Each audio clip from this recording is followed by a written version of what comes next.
The Content Capitalist podcast is all about content creation and entrepreneurship and making money with social media and video. Now, this one is different. So if you're here looking for the regular content where I interview people making $1 million or more with content, and you're not interested in other stuff just about me, then you might want to skip this one. But if you are interested in learning more about me and my past, we go, way off the reservation, you may say here. I'm talking to my sister, and this conversation led to my life growing up being born in a cult. I was raised in a cult, and there was a lot of experiences we had that I'm still unpacking. So when I was reviewing this podcast, I wanted to make sure that I made it really clear that this is different. And there probably won't be so many of these, but I felt it was worth it to put it out for those who are interested in finding out just a bit more about me and what makes me tick and really, where did I really come from? So if that's you, keep listening. If it's not you, feel free to skip this and go on to the regular content where we talk all things content creation and making money.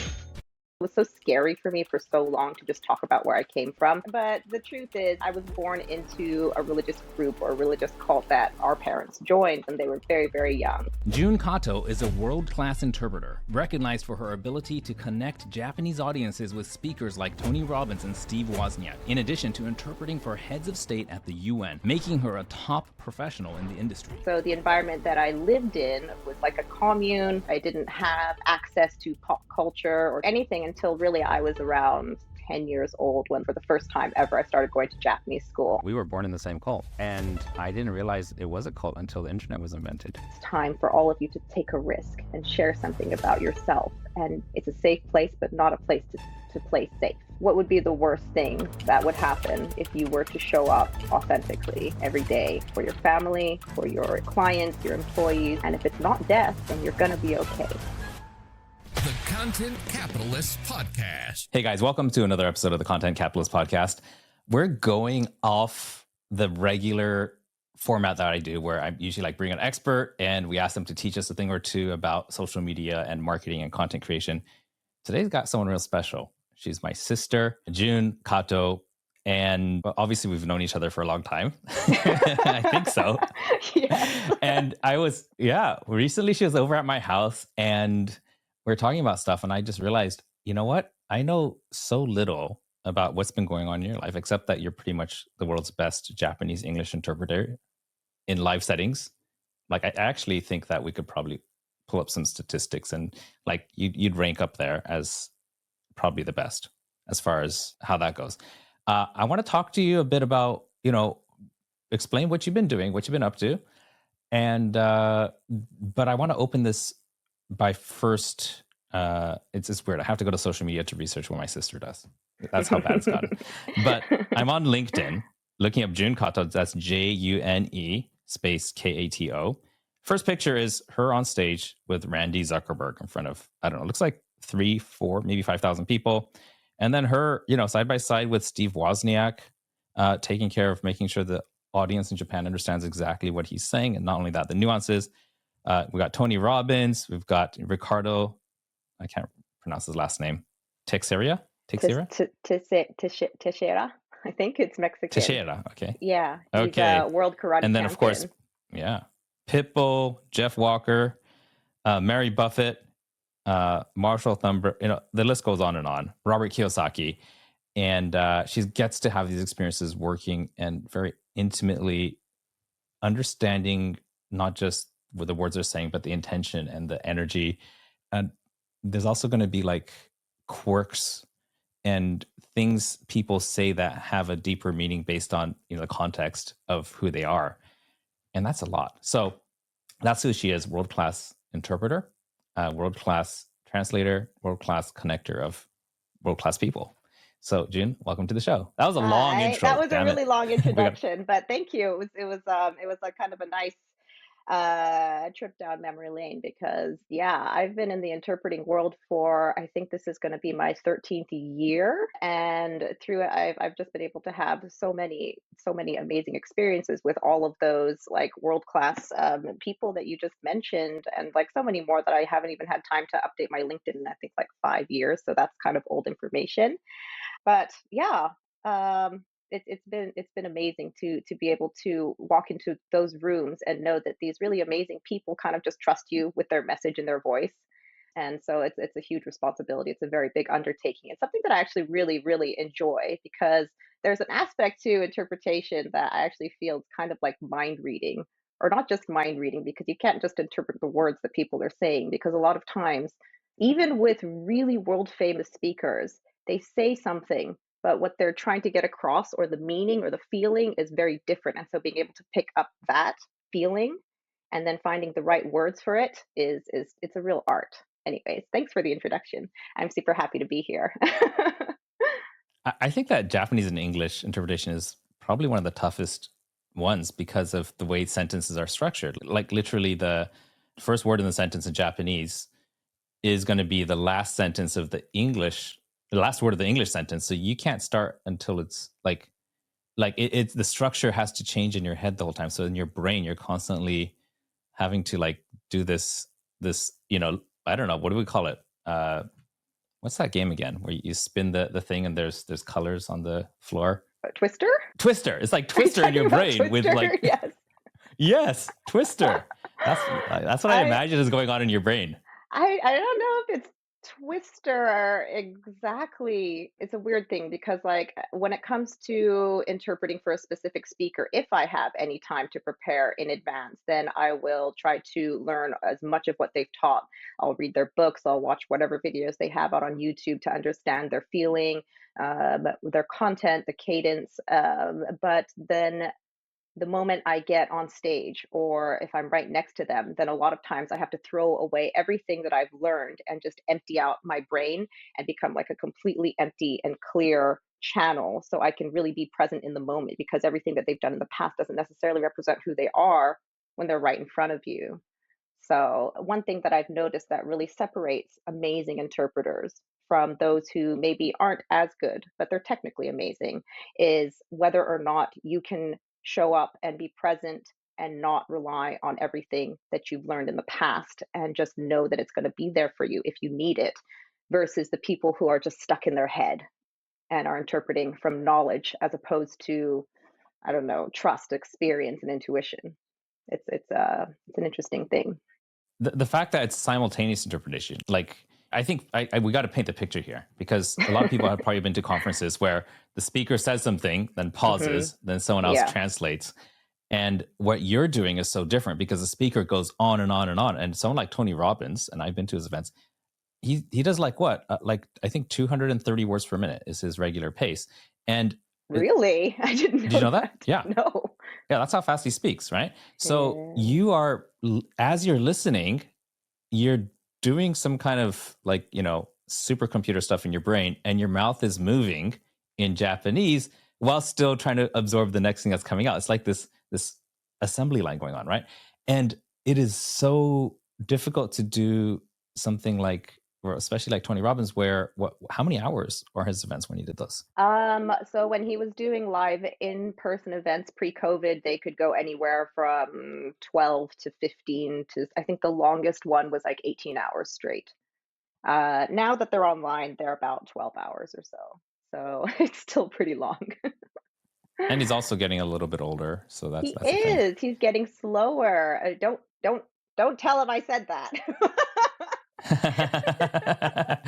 But he's not. Tony, if you're listening, then it's a compliment. It's a compliment. It would be, yes. But because he's not speaking as fast, he's able to, I feel like, focus in on what he's saying and place more importance onto each individual word, as opposed to just doing what we call machine gun talk. I think we have to address the elephant in the room here. We were both born in Japan. We're both full Japanese father and mother. We grew up to some degree in Japan, yet we're talking like we're Americans. And what's with that? I'll give my version, but I want to hear yours. Okay, so I never went to public school. I know public Japanese school. Okay. I think you did, because yes, our parents were a little smarter when you were born than they were when I was born. They threw us into like international school that was only speaking English. So all my vocabulary and everything, I picked that up in English. But I remember realizing how weird my accent was. Like it was so muddled. And it was when I was like, in English or Japanese? English. Well, Japanese is Oh, even weirder, but English, because I started listening to recordings of my voice and I was like, that's messed up. I mean, that's just And then I uncomfortable for went, anybody, though. no, but at the time it was very different than it is now. And when I was like 21, 22 is, no, wait, let me think. What was that? No, it was before that. Skype was a thing. And I went and found and hired an accent coach to teach me to speak You in the way I speak did? now. I did. And I was keeping, it was like I What? didn't tell anybody. So I had a really Wow. weird accent before. It was very muddled. And I said a lot Mm. of words in weird ways. And I didn't realize it was like people were scratching their heads all the time. And so that was like 6 months of like training on, clearing up my accent. But you've also got a very clear accent. How'd you do that? Well, I didn't really do it. I was what I call now. Okay, so this is actually a journey in my life that I'm taking as well, which is showing up authentically as myself and just living what my story is and knowing that it is actually my strength and not my weakness. Although it was so scary for me for so long to just talk about where I came from. So what I would tell people is that I'm a TCK or a third culture kid, which pretty much just means that you're growing up in a culture. Yeah, we are, but I didn't know about that word until like a couple of years ago, and I was like, oh, that's perfect. I'll go with that. But the truth is that I was born into a religious group or a religious cult that our parents joined when they were very very young. It was a hippie movement. It was the states they're all against the war. Anyways, there's history, but um, I was born into that environment, and it originated in the States and then it came to Japan. And so the environment that I lived in was like a commune. Everybody spoke English. I didn't have access to pop culture or to Japanese or anything until really I was around 10 years old when for the first time ever I started going to Japanese school and stuck out like a sore thumb, and I was made fun of for not knowing anything. I couldn't even speak Japanese. I had a terrible, like an anxious habit of biting my nails like crazy. I would like bite them all the way down till they bled. And then, after you have no more nail left, you like go for the skin too. It was horrible.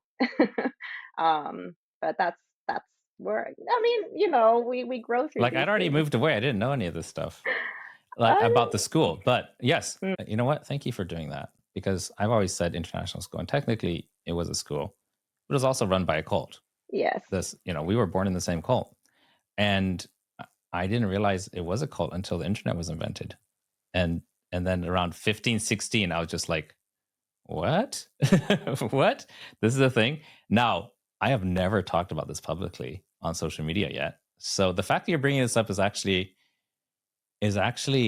a little bit uncomfortable for me, which is a good thing. I'm And sorry to put I'm you in glad this you brought it up. position. No, this is good. I, Okay. I need to get out of my comfort zone, because it's so easy for me to say international school.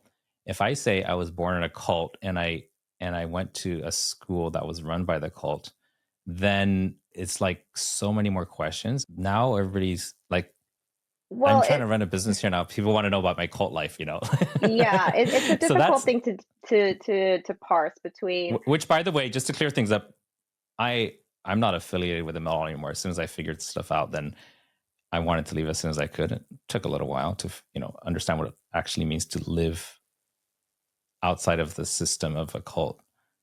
Yes, but not also fully within the societal system of anything else. So even now, I really very much feel like we are still third culture kids, and weirdly, for the longest time, I shamed myself because as a kid. You feel like you should have known better, like it was your responsibility. Or I mean, I'll just speak for myself. I felt like, oh, I should have known better. I should have known sooner. I should have been smarter. But when you're born into that little microcosm, and we're cut off from all information, there was no point. I mean, there was no way that we could possibly have known. And so it's been like a really long journey of just accepting who I am and forgiving myself. And just also sometimes speaking to somebody who's in my same age and they'll ask me, oh, do you know about this music group or this, anime? And I'll just be like, I'm sorry, I just don't. I have a huge blank. It's weird, but it also has become my strength as well. And I would, for so many years, weirdly, I'm gonna talk about our dad now, and this is something that I've been like working so fucking hard to get over. Sorry, no cursing on this. We're good. um, I have the little E on all of our episodes, so we're good. okay, great.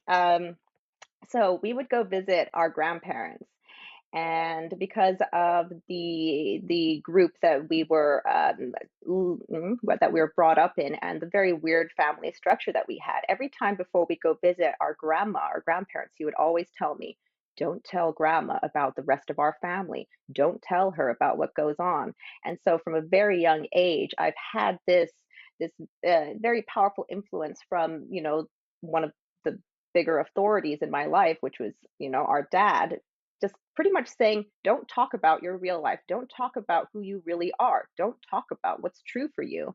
And so I have been working to get over that. And I always have to catch myself now, especially in professional settings when people are like, wow, you're so different. Did you grow up in the States? And I'm like, no, I grew up in Japan. And I also really fall back on that. Oh, I went to an international school thing too. But like with the internet these Which is days, exactly what I did earlier, like 5 minutes ago. yeah, but like I realize it's impossible. The internet, you can find anything. I could say, oh, it was a school somewhere here, and they could look it up. They're like, sorry, that doesn't exist. And so I was just like, in this day and age where we are all so interconnected, there's no hiding. And I really feel like in this world, in business, in your personal life, in your romantic life, everything, if you're not able to just accept who you are and show up authentically, then at some point you are just going to, you're literally, twisting the noose or the rope that it will be your noose, and they're going to find out. It's like the ultimate Santa Claus betrayal,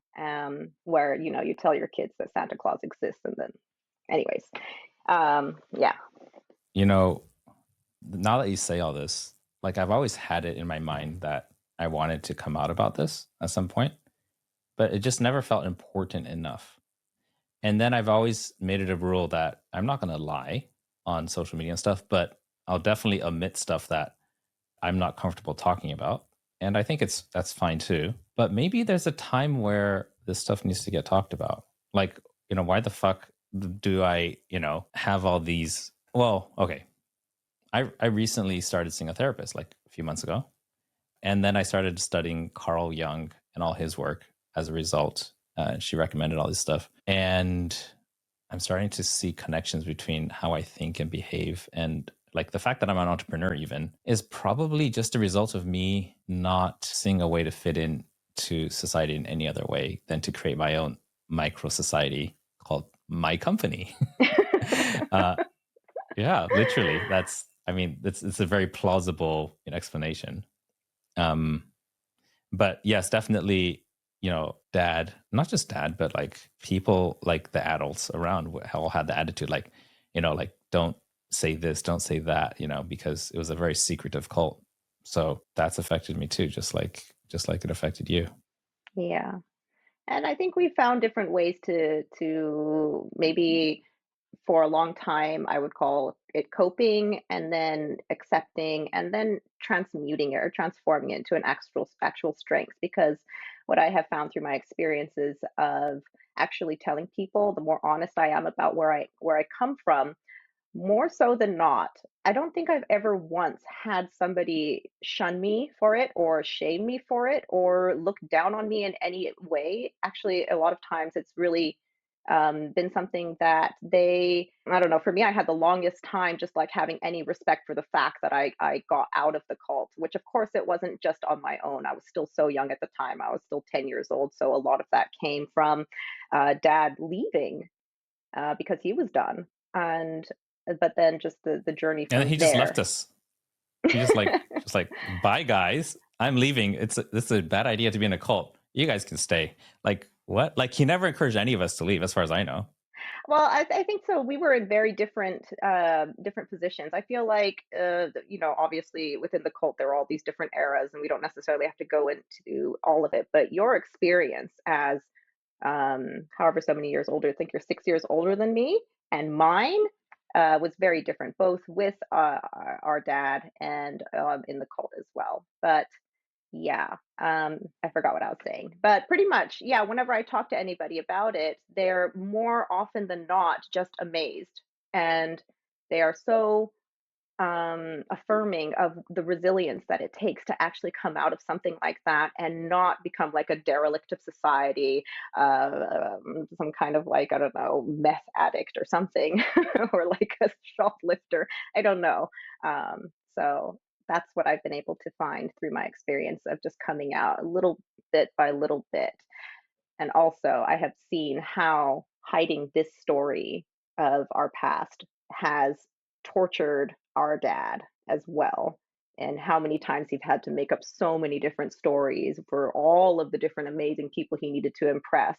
I just remember when I used to work with him, every time I'd walk into a room with somebody and they'd come and say like, "Oh, June, I've heard so much about you." I would have like this instant panic attack. I was like, "Oh shit, what story did you hear? Which person do I have to act Which like version? now? Which version?" And I just couldn't live like that anymore. It was too suffocating.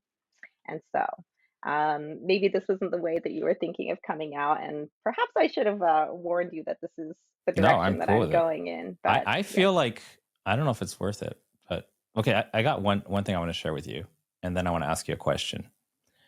Um, this was in 2009. Me and about I think 25 other business owners. I was in a part of a mastermind. It's like one of the last international travels I did before COVID, and we were all hanging out in a beach house in Manly, Sydney, Australia. And I think there was probably like 25, 20 or 25 people, and we're all business owners. Everybody's making, at least $1 million a year, if not more. So it's like a peer group, right?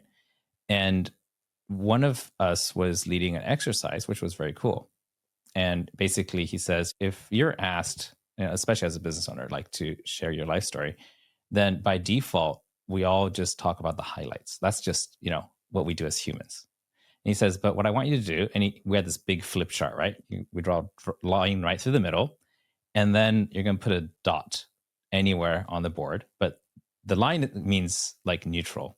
Anything above the line and the further from the line is the levels of positivity, how good something is. Anything below is level of negative experiences you had. And he says, what I want you to do is draw all your experiences and represent with dots above and below the line in chronological sequence as you can remember them. And he says, for every positive, the next one has to be the next negative experience. It's a much more accurate portrayal of, what actually happened. So we all got our flip charts and we're just drawing these dots and we're thinking, okay, like they're just dots, right? And then it was very smart of him. He didn't reveal the next part. He says, now what we're going to do is one by one, you're going to tell us what that dot is. And then you're going to draw a line to the next dot. What was that dot? And you have to tell the story behind Oh, every single dot. shoot. Okay. So then you see like this, looks like a stock market thing. And you start unpacking the shit. And then because you drew them in order, like, yeah, of course you can tell bullshit stories. But when I got up there in front of all these guys who I had never told about, my past, I actually was like, I thought to myself, well, it's been good. And if these guys are going to think I'm a weirdo and kick me out of the group for being born in a cult, then, might as well, because I can't live this lie anymore. And I was bawling and oh my God, I don't even remember half of what I said, but I was bawling so hard as I was telling. And I never felt so much love and support from a peer group in my life. And these guys are still my best friends in the world. And also, it's not something that I did publicly, like to random strangers, because I didn't really see the purpose. But in that group, because we were so much about mutual support, I felt purpose behind taking the time to explain and them understanding who I am and where I came from. And these are still like my best fucking friends in the world because they're the only ones who I've ever said in a public setting. When I say public, it's like, not millions of random people on the internet, but like this one might potentially be. Potentially. But to, a closed group of people behind closed doors. But it was extremely liberating. And my connection with everybody there got deeper. I felt understood. And then I started thinking, well, where else can I do this? But then that's been a while and I haven't really done that again. But that was a cool experience. Yeah. It's terrifying too to like literally show your most authentic self because that's literally what our brains are wired to not do, right? Don't show vulnerability. You could be killed. It literally feels like you're about to like you could possibly die sometimes when you go into those areas that are so soft. But like similar to what you did, I didn't open up for the first time in a public setting on social media or anything like that. It was in a very private group of entrepreneurs as well. It was this course called Mastery of Self Expression that's led by Larry Gilman, who, you know, Cool Runnings, the movie? He acts in that movie, and he's an actor in Hollywood and a producer, a director, and so he runs this course all about finding your true authentic expression. And he was like, okay, now it's time for all of you to take a risk and share something about yourself and really choose, you know, this is a place to it's a safe place, but not a place to play safe. So why don't you share something about you that's a little bit unsafe? And I was like, oh, there's so many things. But that was the one that came out in front of everybody. And yeah, same. I was bawling and all kinds of emotions came out. There was like so much rage, so much suppressed rage that I just hadn't looked at, that I hadn't dealt with, and a lot of just grief as well and sadness. And after I was able to experience those emotions and really process them and have them seen and accepted and not have them judged, then I was like, oh, now I can see the joy and all of the beautiful things that that experience has given me as well. So it was liberating, and I recommend everybody go to that course because it is just wow. It's All right. amazing. Well, guys, if you're watching this on YouTube, then go to the links in the description. If you're listening on the podcast, look at the show notes. We'll find the link and put it in there. June, I wonder, because you came over to my house just a little while ago, and that's when we had a conversation, and I said, hey, why don't we do this podcast? I don't know what we're going to talk about. And here we are. And I remember that you also started another podcast years ago, and that kind of fizzled out, right? I'm wondering, like, do you think that this story has legs to start a series about? Where maybe it's not just story, maybe it's just our experience as growing up in cults. We could bring in guests, you know, because we know a lot, a lot. We could just talk about the shit that we've gone through, and also the positives, because damn it, it's not like cults aren't like, they got to mix good stuff in there, and otherwise people aren't that stupid. So then there's you know, to join. And I think the experience isn't as rare as we might think, or as a lot of people Oh, might it's think. not. It's My very therapist was prevalent. also a cult member, and Oh, she and I was like, no way. Yeah. So when she told me that, I was like, all right, now we're buddies. now, now now you you get get it. me. Yeah, yeah, yeah. But there's a lot of them.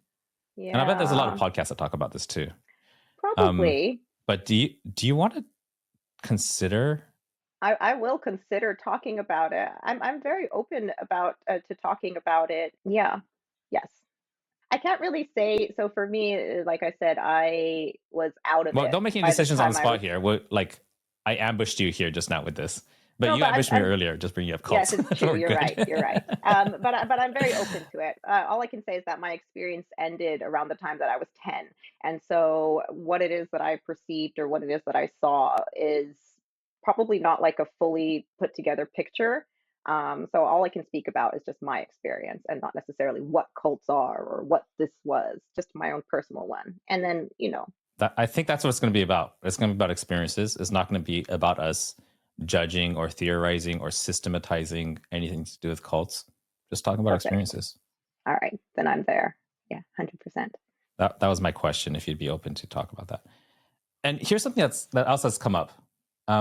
Like our dad, myself, you, and a few people in our family are earning a lot more than the average Japanese person as far as like salaries go. And I don't know if you think that's like, you think it's a byproduct of just not fitting in and then having to figure out our own solutions, which gives us an asymmetric reward if it works out, or like, I don't know what is for every single, you know, people And do in you think there's person a in our connection though family. between that and earning potential? Like being I feel like that is very, very individual because everybody chooses how their mm, experiences define them and affect them. I know that for me, and I think for you too, I think a lot of it comes from like half of it is just blind optimism, for me at least. You know, I like to say that oh my I God, think there's so much about of that. I like to think to say that I'm very logical and I think about all of the outcomes, and I do to an extent, but the more I think, I'm like, this is not gonna fucking work. I'm not taking action. I'm just like, you gotta take that leap of faith. You gotta jump in. And then I get all of the scars and the bruises from like tumbling, and then I'm like, well, here we go again. I'm like, jump again. So I feel like it's half logic, half blind enthusiasm and optimism.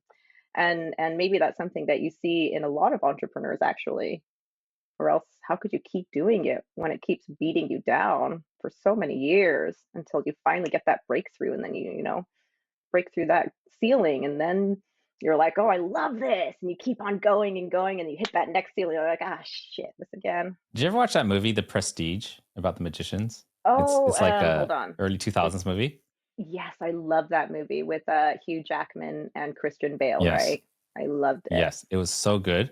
Now, if anybody listening hasn't watched it yet, then you might want to skip this part because there's a spoiler. So the whole thing is like there's this act that this guy cannot figure out. Like there's these two competing magicians, and this one act, this guy drowns in a big, tank of water. Like he drowns, he died. But then all of a sudden, you see him appear on the opposite side of the stage, and he has done this trick so many times that nobody in the world can figure out what happens. And he's the most successful magician in the world.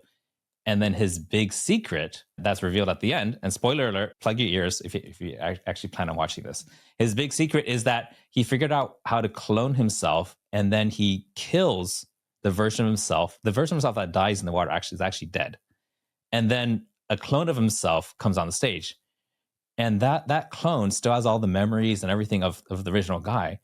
When that's revealed, this guy finds himself like in a warehouse with all these drowned bodies. And that's how he discovers that secret. This guy has died, painful, agonizing deaths. And I feel like this blind optimism is like that version of us that's still alive is the version that people see. But there are so many corpses of ideas, endeavors, even public proclamations of what we're going to do, or at least myself, I'm speaking for myself here, and they have died. And there's a basement full of dead business ideas, dead. Yes, there are. Yes, And my I dead want to say it's a podcast secret. I'm that not you hiding referred it. to. Yes. There, yeah, right. Yeah, yeah, for sure. And I think that if someone were to take a tour through my proverbial basement of dead bodies, there's a lot. But for some reason, I'm just like, next. Yeah, yeah, yeah. I don't call it my basement. For me, I've always referred to it as my graveyard of old selves, because there's a part of your old self in order to get to the next level that you have to bury and say goodbye to. At least that's how I felt for so long. Because whenever you go to the next level, there's a part of this feeling of kind of disgust in a way that you have to have for yourself so you can like push off and then go to that next level. Um, but recently, what I've been working on internally is, instead of, although, yes, I do have to go through that process of, being disgusted with the certain part of me that is no longer working so I can move on to the next level or whatever it is that's waiting for me. I'm trying to cycle through that process quicker. And so I can bring all of those parts of me and integrate them into just like the whole of who I am. Um, so that's kind of my internal journey right now. That's what I'm working on, and that's also similar to what we're talking about now. Not trying to remove or cut a part of myself or my past, like being born and growing up in a cult that is indivisible from who I am. I can't cut a part of myself off and then hope to be seen and loved exactly as I am, because we all just want to be loved for who we are. But then we are like, no, but I'm just going to only show you this part. And then we're like, why don't you see me or understand me? But it's all up to us. Yeah. It's so true. So true. Like I as I'm going through Carl Jung's work, and what you described there is really a lot of what his core work is around, is like, becoming the whole self, right? But there's just so many layers to that. Every time I read it, I'm just like, oh wow, that's like when you understand one thing, then it unlocks understanding for 30 other things that you read but didn't understand before. And I think it's even more true for yourself. Like you can't understand what's going on in layer number 5 until you've gotten to layer number 5. Like even though you can see it, you can't understand it until you experience it. That's right. That's right. Well, one thing that I've always felt that was really interesting about, and that is very different from the way that you are from me. I feel like, and I really respect just the way that you have kind of taken on the world from the outside layer. I feel like you started on the outside crust of like business and then taking action and making things and creating things in this physical world, which I am just in such awe of constantly because that's where I struggle a little bit more. Whereas for me, I've always started deep, deep inside. I start with, does this fit my intuition? How does this feel? Is it congruent with who I am? And so I feel like slowly I'm like coming in and like going out into the big world and we're like, okay, now it's time to create more things and be seen. Whereas for you, I feel like you started from the outside and now you're like diving in into the therapy and the Jung and all of that, which is really amazing. It just shows me repeatedly that it doesn't really matter how you get there. We all, if you're on the path of growth, we're all getting there somehow. Well, I'll tell you what, I started on the path of survival because when we left the cult, we already had 6 kids and we had no way to support ourselves. I had no job qualifications, no job experience. And I was just looking at what's available and I'm just like, to make the kind of money I need to make and knowing that I have no specialized marketable skill that's like accredited, I'm just like, then I just have to do it myself. Like no one's going to, at this point, hire me at the rate that I need to get paid in order to support my family. So I'm just like, well, we're going to start a business. And that was that. I knew nothing. The only job I had as a paid employee before that was when I just left the cult. I was 17 years old and I was a bricklayer in Osaka that's the only like paid employment I had. Well, actually, no, like I did like 2 or 3 days. I worked at a banana packing factory when I was a teen in Chiba. Do you remember that? Were you around I when think that I was did happening? that like once, but I remember a Yeah, lot of that. the So teams okay, going through technically I that. got paid there, but literally Hmm. I went like 2 or 3 days, maybe made a total of $100, right? And then I worked for like 3 months as a bricklayer in Osaka. And from then I never did paid work. And so that means no experience, no degrees that's like marketable. So it was like, well, it was 6 kids and 2 adults. That's 8 fucking people in Yeah, Japan. It's not yeah. cheap. It's not cheap and it's no joke. It's no joke. It's not for the faint of heart, that's for sure. Well, I was pretty faint of heart and I was like fucking fainting every day internally. But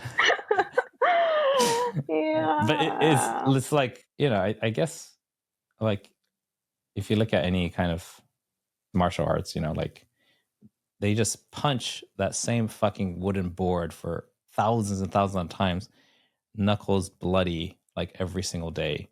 But then that's the process that gives you the resilience and the strength to, like, I was so beat up, man, like so beat up. I didn't know what I was doing. I knew nothing. And then So what was your strength? What did you turn to? What kept you going? Like, what is the core it was value my or kids. belief that you had? I mean, because like a lot of people have kids, but they don't always decide to stick with them or raise them. We know a lot of parents like that who have kids, but they don't take responsibility for them for their whole lives. Whereas that's something that I really respect is that you have been a central figure. Both you and Natasha have been central figures and have a very strong family core. And I just wonder where those values come from, where that belief comes from, because it's not something that we had growing up. We didn't have a father figure who was represented that, and mother figures were all over the place. My parents didn't raise me. Like I think your mom raised you mostly, right? But for me, it was neither. No, No. not really. Well, I didn't even live with them from the age of 7, I Oh. think. 6, 7, something like that. Was there someone or something you saw that you wanted to model, or not really? I don't know. Like me and Natasha have had a lot of conversations, and Natasha's my wife, by the way. And we have very different views about parenthood, but not different values.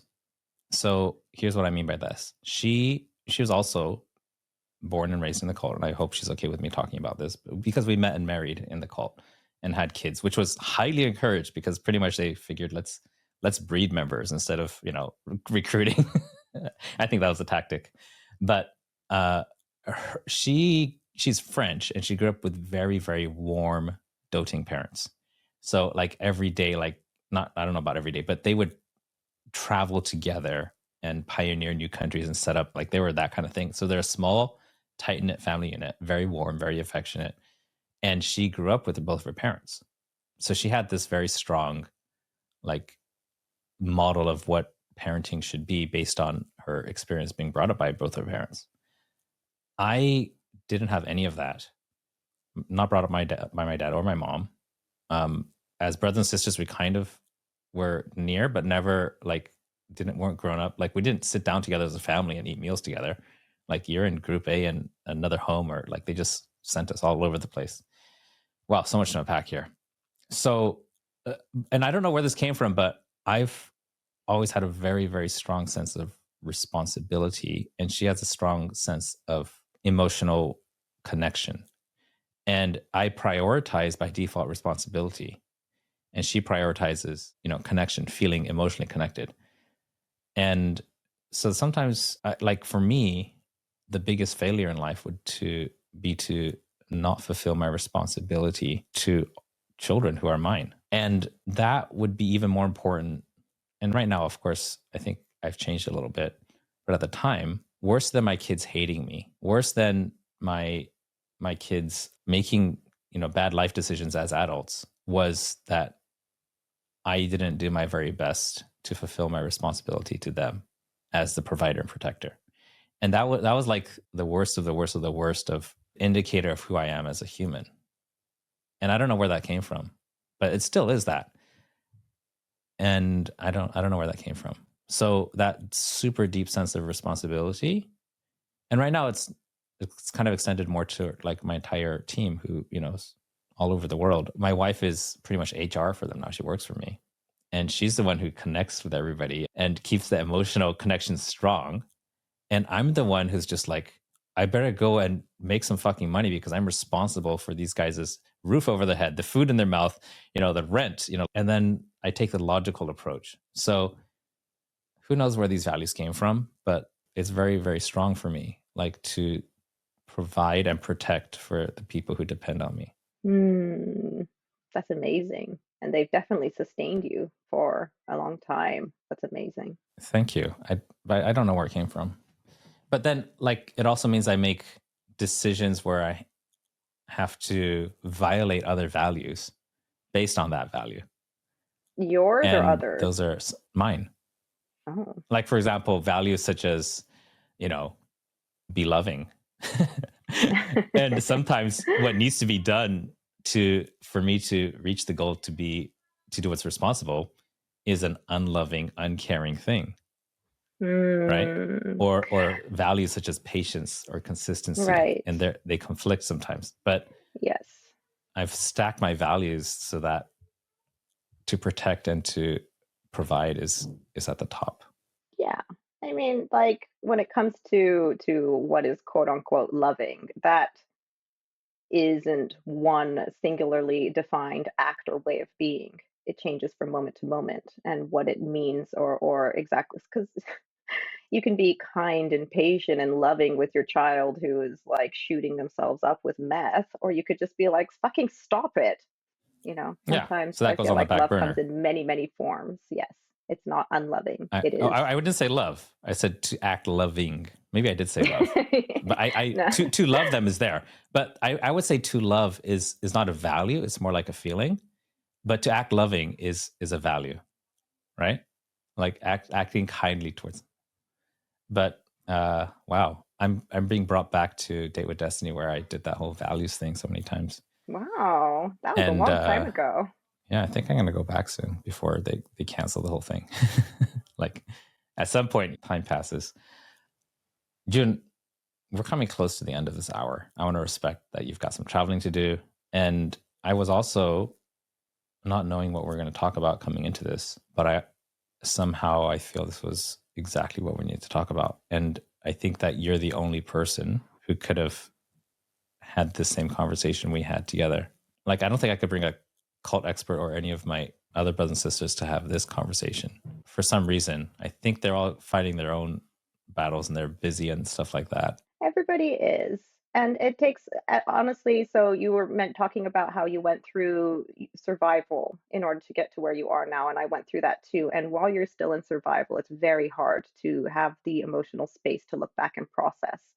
And it takes a lot of courage and bravery. And so I don't believe that I could have had this conversation with anybody else either, because I could have brought it up and you could have been like, okay, that's great, and immediately redirected. And so I really have to say, like, kudos to you. You are a very brave person to be able to have this conversation in front of your many podcast listeners. So well done. Well done, us. Well, it's also a facade. Like, having a podcast gives you an air of authority, and it's also one of those things that it's hard to track how many listeners there actually are. But I should go look up the numbers, because I don't think it's as big an audience as most people think it is. It's very niche, talking about making money with content.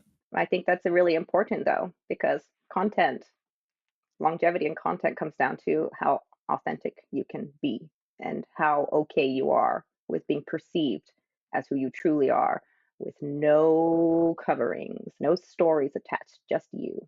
Thank you for having me. And thank June, you for thanks for being on this topic the show. Conversation. No, it's my pleasure. Thank you so much. I really enjoyed it. Thank you. I enjoyed it too. And for everybody else who's listening, I appreciate you listening to the end of this. I don't know how many of you made it. Maybe there's like literally 2 people who they're so busy at the gym working out, they don't have time to hit pause or skip, or or they're driving. But this is definitely the most unique episode ever on the Content Capitalist. I guess I could say that we did create some content because we did a podcast. We didn't really talk about capitalizing on it at all. So it's 50% following the theme. No, and June, this is in no way a side remark to you. I think that this is exactly the podcast episode it need to be. I agree. And thanks for coming on the show. My pleasure. Thank you for having me. All right, guys, if you want to go find out more about June, is it okay, June, if I drop your social media links down below? You can. They're not professional by any way, shape, or form, but please feel free to follow me and you can see what I'm up to. I'd like you to ask a question that I will answer on this right here, but I want every listener to also ask themselves that, and it can be about anything. So the question that I have for you and for everybody that's listening, and this is a question that I constantly ask myself, whether consciously or unconsciously, but my question is, what would be the worst thing that would happen if you were to show up authentically every day for your family, for your clients, your employees, but most of all for yourself? What could possibly be the worst thing that happens? And if it's not death, then you're going to be okay. I'll answer with what comes to mind, and probably if I process it a bit more, I might come out with something different. But this is, like, realistically, the worst thing is realistically maybe 10% of my clients would leave, and I don't think any would actually, but that would be the worst. On a team level, I think that the worst thing would be that I can't really think of any negatives, except maybe it'll be a distraction from productivity. It'll be because there will be more interest in conversations about my history than about actually getting shit done. But might be. It wouldn't be too bad. Might be. No, like, what I'm saying is it's actually not that bad, but that's the worst thing I could actually realistically think of. It's never as bad as we think so, So why not live with a lighter heart? That's my motto. Actually, there is one thing. Okay, like, my authentic self is sometimes really pissed off, and I could filter my pissed off, upset, arrogant self, and I do feel that's authentic. And I think I could hurt a lot of people if I'm always being authentic to my feelings and beliefs. And that part's scary. There's a bit of a Hulk in there, you know? Yeah. This is like, okay, that could be a whole nother podcast. That could be a whole other episode that we could really get into because I love this stuff. This is my favorite. I could talk about this shit forever. Okay. But June, you're on. yes. And bye for now. Everybody else, thank you so much for sticking with us to the end. And I'll see you next week. No hustle worship here, we're a different breed. Action is what we got if action is what you need. Content capitalists, we're breaking the mold. Cause the old ways fade, new stories to be told. So content capitalists, get to the prize.